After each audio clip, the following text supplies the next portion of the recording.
Hello बच्चों। आज हम आपको पढ़ाने जा रहे हैं रेस्पिरेशन इन प्लांट। तो रेस्पिरेशन इन प्लांट में क्या पढ़ेंगे, जैसे आपने फोटोसिंथेसिस में पढ़ा होगा। जो फोटोसिंथेसिस का प्रोडक्ट है वो प्रोडक्ट क्या है, ग्लूकोज। और उसका प्रोडक्ट यहाँ पे क्या यूज होगा, रिएक्टेंट यूज होगा। तो रेस्पिरेशन में हम फूड का क्या करते हैं, ऑक्सीडेशन करते हैं। और फूड के ऑक्सीडेशन की वजह से क्या होता है, एनर्जी रिलीज होती है। उस एनर्जी को हम किस में कन्वर्ट कर देते हैं, एटीपी में। तो उस प्रोसेस को हम क्या बोल देंगे, रेस्पिरेशन। तो कुछ इंट्रोडक्शन पढ़ेंगे हम। रेस्पिरेशन में क्या क्या टॉपिक पढ़ेंगे, ध्यान से इधर देख लीजिए। इंट्रोडक्शन पढ़ेंगे, do plant breathe, type of respiration, mechanism of respiration, aerobic respiration, respiratory balance sheet, respiratory amphibolic pathway, anaerobic respiration and RQ value, respiratory quotient value. तो ये सब टॉपिक हम सीरियल वाइज पढ़ेंगे ताकि आपको कहीं कंफ्यूजन ना हो और आपकी एनसीईआरटी पूरी तरीके से क्लियर हो जाए। तो सबसे पहला टॉपिक अपन पढ़ेंगे क्या, इंट्रोडक्शन। तो इंट्रोडक्शन में क्या है, तो रेस्पिरेशन के बारे में आपने बचपन में एक रिएक्शन पढ़ा होगा 9th-10th क्लास में, that is C6H12O6 plus 6O2 give 6CO2 plus 6H2O plus ATP 38 और 36 ATP। ठीक है, तो ये आपने बचपन में पढ़ा होगा कहीं ना कहीं। तो ये क्या है बेटा, ग्लूकोज। ग्लूकोज का क्या हो रहा है, ऑक्सीडेशन। ऑक्सीडेशन से क्या निकल रहा है प्रोडक्ट, CO2 एंड H2O।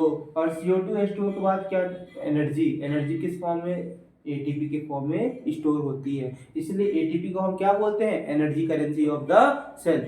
सो जो एनर्जी रिलीज हुई उसको किस फॉर्म में कन्वर्ट कर दिया हम लोग, एटीपी।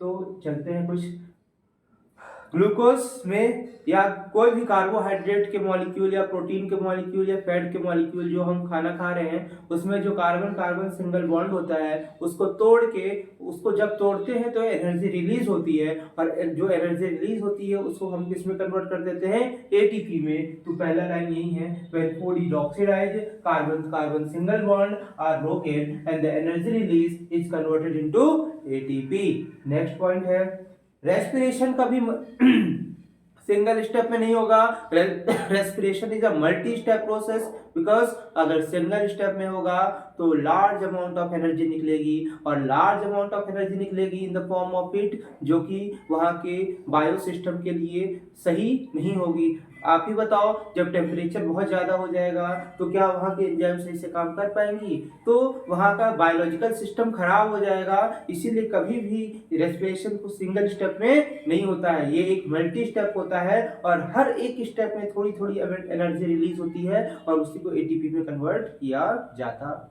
तो यही लिखा है, respiration is a multi step process, energy not release in single step, because if the energy release in single step then large amount of energy release in the form of heat which is not suitable for biological system.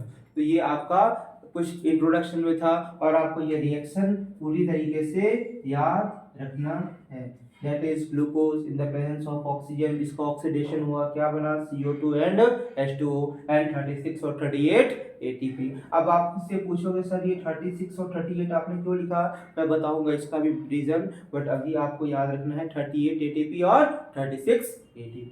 Note करिए।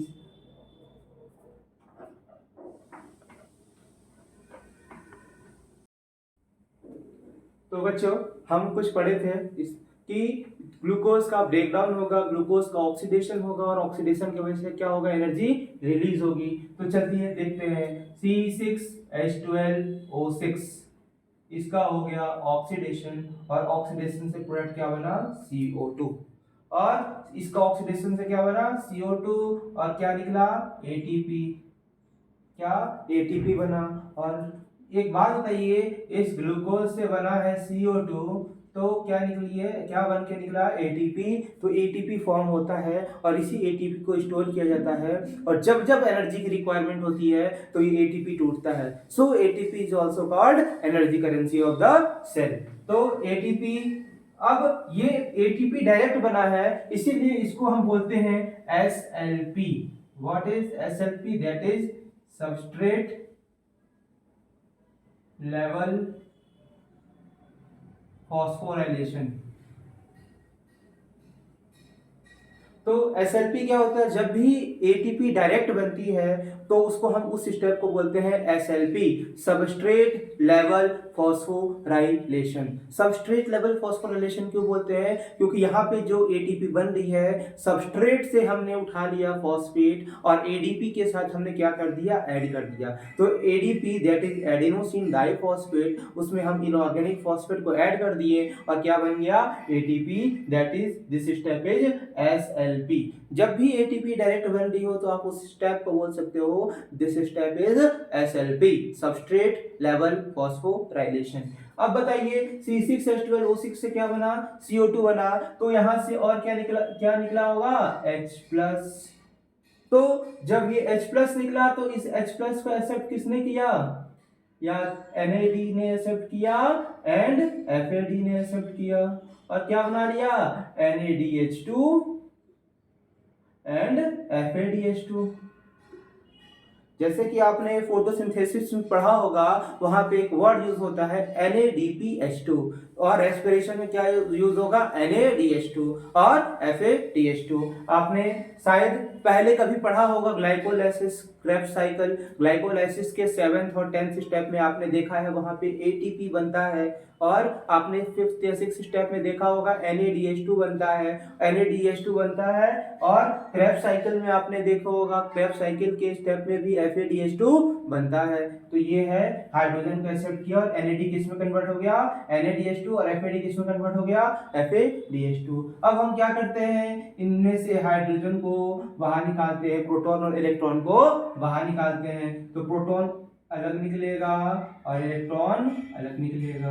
जब भी आप किसी चीज से hydrogen बाहर निकालोगे तो हाइड्रोजन एक प्रकार का क्या होता है, प्रोटॉन होता है और प्रोटॉन के साथ बाहर और कौन जाएगा, इलेक्ट्रॉन। तो साथ में दोनों भाई निकलेंगे, प्रोटॉन भी निकलेगा और इलेक्ट्रॉन। तो हम NADH2 से हाइड्रोजन और प्रोटॉन और इलेक्ट्रॉन को क्या किए, अलग किए। तो प्रोटॉन और इलेक्ट्रॉन को अलग किए तो हाइड्रोजन से, अब आप बताओ, आपने फोटोसिंथेसिस में प्रोटॉन पंप पढ़ा होगा, प्रोटॉन ग्रेडियंट पढ़ा होगा, उस ग्रेडियंट से क्या बनता था, एटीपी। और यहाँ भी इस हाइड्रोजन क्या बनाएगा, पंप, और उस पंप से क्या बनेगा, एटीपी एंड ये इलेक्ट्रॉन किस में चला जाएगा, ETS। आपने फोटोसिंथेसिस में पढ़ा होगा cyclic photophosphorylation and non cyclic photophosphorylation. उसमें क्या होता था, इलेक्ट्रॉन का ट्रांसफर होता था और ऐसा यहाँ भी होगा। वहां पे कहाँ चलता था, आपने ETS पढ़ा है, वहां क्या चलता है, थाइलाकॉइड मेम्ब्रेन में चलता है, यहाँ पे इनर माइटोकॉन्ड्रियल मेम्ब्रेन में चलेगा। तो ये सब चीज आपको लिंक करते रहना है। आगे चलते हैं, इस हाइड्रोजन और इसे ETS में जाए, इलेक्ट्रॉन ETS में जाएगा और हाइड्रोजन किस में जाएगा, एटीपी फॉर्मेशन में। और ये हाइड्रोजन और इलेक्ट्रॉन आपस में मिलकर क्या बना देंगे, ऑक्सीजन के साथ, हाफ O2 के साथ मिलकर क्या बना देंगे, H2O। देखिए H2O और एनर्जी निकलेगी कितनी, एटीपी 38 और 36 एटीपी। तो फिर से एक बार नोट करिए कि इस ग्लूकोज से बना CO2, क्या बना और क्या बना, एटीपी। तो एक एटीपी बना, एक एटीपी नहीं बनता है, 38 एटीपी बनता है, फिर भी मैं एक एटीपी करके आपको बताया हूँ। और ये कैसा प्रोसेस होता है, SLP। और जब ग्लूकोज से CO2 बना तो एक हाइड्रोजन रिलीज होगा या हाइड्रोजन रिलीज होगा और वो हाइड्रोजन को एक्सेप्ट कौन करेगा, NAD करेगा या FAD करेगा और किस में कन्वर्ट हो जाएगा, NADH2 और FADH2 में। और ये NADH2 और FADH2 से प्रोटॉन और इलेक्ट्रॉन हम क्या करेंगे, अलग करेंगे और प्रोटॉन किस में फॉर्म हो जाएगा, ATP में चला जाएगा और इलेक्ट्रॉन ETS में चला जाएगा। और ये हाइड्रोजन और इलेक्ट्रॉन ऑक्सीजन के साथ कंबाइन होंगे और क्या बन जाएगा, H2O। और कितनी एटीपी एनर्जी मिलेगी, 38 एटीपी। तो इतना आपको नोट करना है।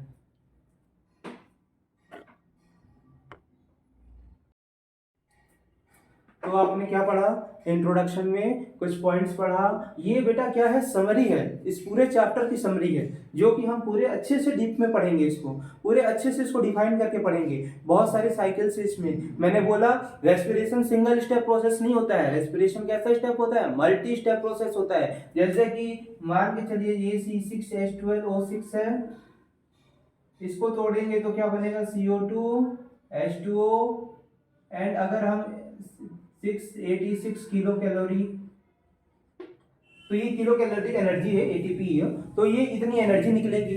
तो इतनी एनर्जी निकली, ध्यान से सुनिएगा। तो क्या ये एक स्टेप पे निकली है? नहीं, यह मल्टी स्टेप पे निकली है। मतलब जब ये एक स्टेप पे नहीं टूटता है, ये काफी मल्टी स्टेप पे टूटता है।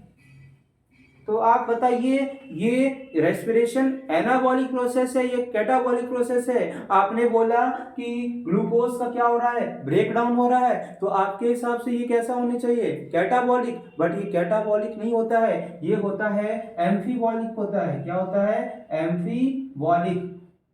अब आप पूछेंगे एम्फीबॉलिक का मतलब क्या होता है? तो मैं बताऊंगा, एम्फीबॉलिक मतलब कैटाबॉलिक भी होता है, एनाबॉलिक भी होता है। अब आपने सस्पेंस रख दिया कि सर यहाँ कैटाबॉलिक तो हो रहा है, लेकिन एनाबॉलिक कहाँ से हो रहा है? हम देखिए बता रहे हैं, ये मल्टी स्टेप प्रोसेस है। मल्टी स्टेप प्रोसेस में कार्बन के छोटे छोटे स्केलेटन्स फॉर्म होते हैं। कार्बन की छोटे छोटे स्केलेटन्स आपस में मिलके एक बहुत बड़ा कंपाउंड बनाते हैं। तो जो मल्टी स्टेप प्रोसेस में कार्बन के स्केलेटन फॉर्म हो रहे हैं, उस स्केलेटन से बहुत बड़े बड़े कंपाउंड बनते हैं। जैसे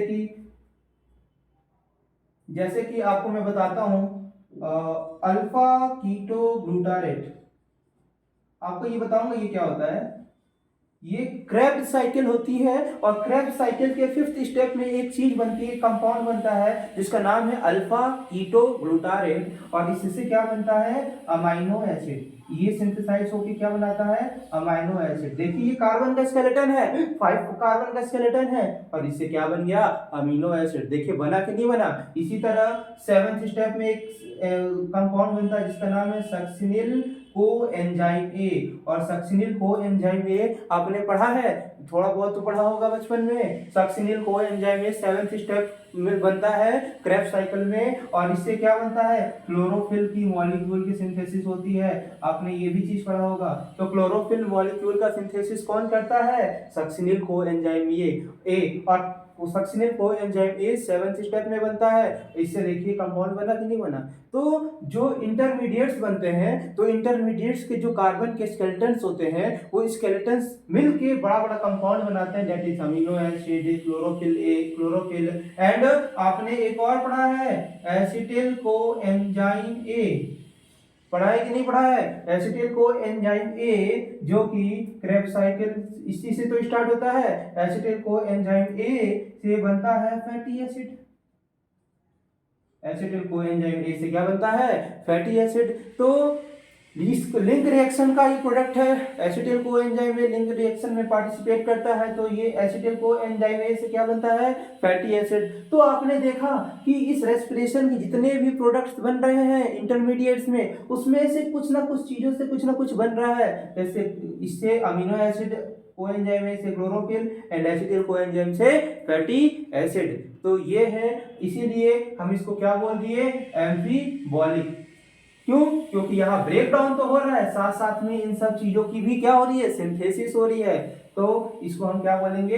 एम्फीबॉलिक। तो यहाँ हम लिख सकते हैं इंटरमीडिएट फॉर्म कार्बन स्केलेटन